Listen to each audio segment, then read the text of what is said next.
Morre hoje o filósofo Olavo de Carvalho. Caso você ainda não conheça a fundo, talvez você tenha milhões de concepções equivocadas sobre esse pensador. Ele morre, mas muitas pessoas parecem cultivar um grande carinho, um grande amor por ele, vi diversas postagens no Instagram, no Facebook e por aí vai. A despeito de quando você pega um jornal, uma página da Época, da Veja, da Folha de São Paulo, ele é sempre tratado como uma pessoa horrível, como uma pessoa ignorante, como uma pessoa irrazoável.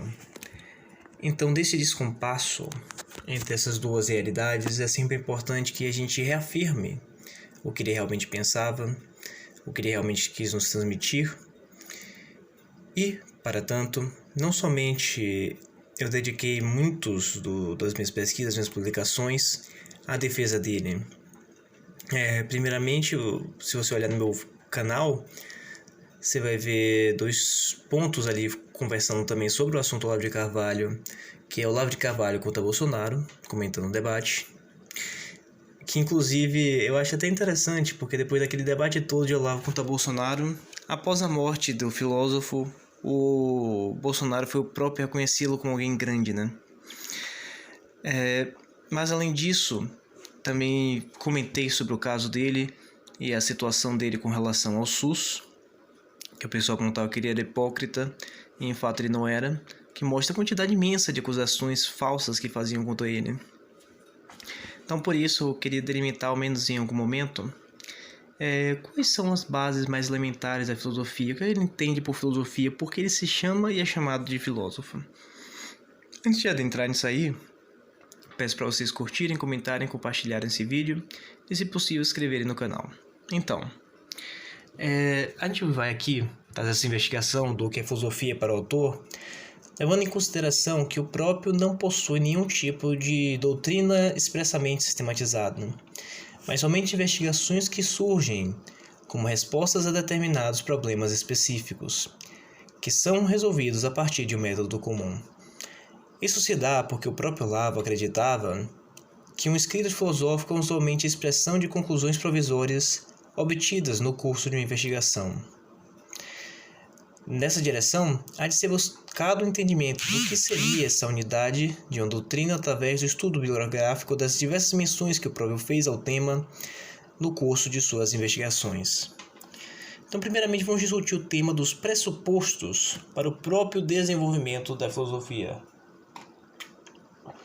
Leciona Olavo que a filosofia começa com um espanto ante a realidade da experiência, que provoca o filósofo a apelar a todos os recursos cognitivos possíveis para poder descobrir quais as perguntas mais viáveis, os conceitos descritivos mais apropriados, os métodos mais produtivos e, por fim, os princípios básicos desde os quais as perguntas possam ser respondidas com relativa segurança.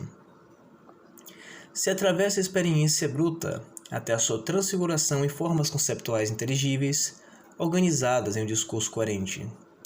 Dessa forma, pode-se entender que a matéria bruta da filosofia, da perspectiva do Olavo, são as intuições fundamentais, os atos cognitivos reais e vividos. Isso significa que a filosofia há de surgir a partir da certeza apodicta da alma de sua própria existência, e de que essa existência não se funda por si mesma, mas que existe algo que a sustenta. Trata-se de uma aderência expressa à perspectiva de Santo Agostinho acerca do eu filosófico, que reconhece que não é causa de si mesmo, na medida em que analisa seus atos e sua história e percebe que nem mesmo se criou. Isso significa que a própria afirmação da certeza da existência do eu já carrega em si a constatação da existência de algo que o transcende, de forma que a tomada de posse da consciência da existência do eu é também uma tomada de posse da consciência de tudo mais o que ele fez da sua vida inteira. Então, vamos agora mudar o tópico para a própria investigação acerca do conceito dele de filosofia. Assim, pode-se dizer que o olhar essencial da filosofia é aquele que não tem outra unidade senão a do olhar que, conservando como pode sua identidade no curso dos tempos, se lança interrogativamente sobre quantas coisas em torno lhe vão causando espanto e dando ocasião para a busca do conhecimento. Na variedade dos temas e problemas, ela busca ocasião para sondar os princípios fundantes de toda certeza, como quem retorna sistematicamente ao centro de uma circunferência desde vários pontos, mesmo que escolhidos ao acaso. Na leitura de um filósofo, se desperta no leitor a unidade de intenções que dá forma e sentido para o que ele escreve, e, no mesmo ato, apreende a unidade e sentido da busca do próprio leitor pelo conhecimento. Contudo, a busca da coerência é só um lado da filosofia. Outro diverso é a abertura ao horizonte ilimitado da experiência, com toda sua variedade e confusão frequentemente irredutíveis, em uma tensão permanente entre experiência e razão. O autor vê na fuga das responsabilidades decorrentes da experiência da tensão entre experiência e razão como um traço da modernidade filosófica. Os autores modernos fogem dessa tensão na medida em que sacrificam a inteligência humana no altar de uma concepção diminutiva de razão e experiência, sendo a primeira reduzida à operação mecânica da técnica silogística e a segunda um recorte convencional ditado pelo método científico. Essa tensão é permanente, mas seus polos mudam de lugar. De início, a unidade é puramente interna, é a unidade potencial de um eu nascente, que se defende como pode da confusão exterior. Nessa direção, ele constata que não pode perseverar sem crescer, isto é, sem absorver, digerir e transfigurar em expressão racional aquilo que o ameaça, a ponto que o próprio eu se torna foco da confusão, enquanto o mundo exterior, com suas exigências e disciplinas, o ajuda a rearticular-se. Esse processo culmina a um ponto em que as inversões periódicas sejam aceitas como a própria dialética da vida. Esse processo é comum a todos os seres humanos, mas o filósofo é aquele que anseia por vivenciar conscientemente todos os passos, como testemunha da universalidade dessa experiência. A filosofia é reflexão, e não há reflexão que valha sem a experiência que antecede. Dessa forma, a filosofia é algo que só se realiza com o tempo. Para o filósofo, ela se anuncia como a jornada final em direção à terra prometida, após uma vida de trabalhos e padecimentos. Mesmo após essa desgastante jornada, tomado o conhecimento das evidências obtidas, ela aí não se encerra. Enxergar as evidências não é o mesmo que possuí-las. Quanto mais intuitivo e evidente é o conteúdo de um conhecimento, tanto mais ele requer, para expressar-se, as minúcias distinções da dialética e da lógica. A filosofia comporta um aspecto simbólico e de arte magistral arquitetônica, cujo material é o puro esquema eidético do discurso, que tem como forma interior e meta derradeira aquilo que está além de todo o discurso. Essa situação gera um fenômeno que Olavo chama de trauma da emergência da razão, que consiste no descompasso entre o crescente acúmulo de experiências do indivíduo no decorrer do tempo e a sua capacidade mais limitada de coerenciar e dar expressão a essa massa de fatos que, a princípio amorfa, pode se ordenar a ponto de serem discerníveis. Se o discurso permite ao indivíduo se apoderar do saber, segue-se que sua finalidade é o próprio saber. Verifica suas próprias condições de existência. Chega à base metafísica primeira.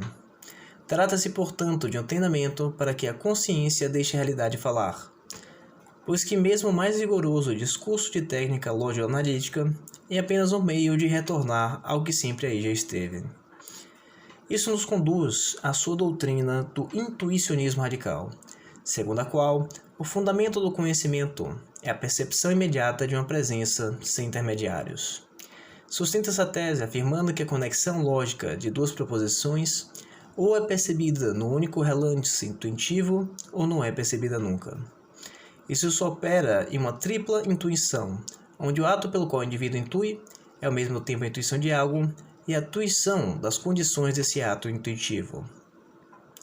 Essa percepção é, portanto, intuitiva, no sentido de que aquela sensação é ligada ao intelecto por meio dos órgãos sensoriais, cujas funções também são intelectivas e que fornecem dados brutos sobre a realidade, que são interpretados pela nossa alma intelectiva, sendo percebida a totalidade imediatamente. Contudo, nossa capacidade de descrição verbal é dependente de conceitos, gerando o trauma da emergência da razão. Dito tudo isso, podemos enxergar na filosofia de Olavo um esforço de co-iniciação da experiência por uma consciência individual.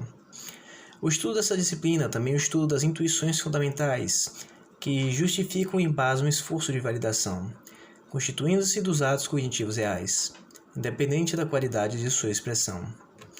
Afirma o autor, então, que entende por filosofia como aprender a filosofar e aprender a ouvir, e depois a tocar a melodia secreta por trás dos meros signos verbais. Dessa forma, compreende-se que a definição que ele dá para a filosofia, que é entendida como a busca do conhecimento na unidade da consciência. Então isso aí é minha introdução aí ao pensamento de Olavo. Espero que não tenha ficado excessivamente robusto para um ambiente para um ambiente de YouTube, mas queria deixar essa pequena homenagem, que é o mínimo que eu posso fazer para contemplar esse filósofo tão incrível que para mim tanto contribuiu em minha vida. Se vocês gostaram aí dessa abordagem, dessa exposição filosófica, por favor, curtam, comentem, compartilhem, se inscrevam e por aí vai. Vou deixar também uma série de links complementares sobre outros momentos em que comentei sobre filosofia e trabalho de Olavo. Muito obrigado pela atenção.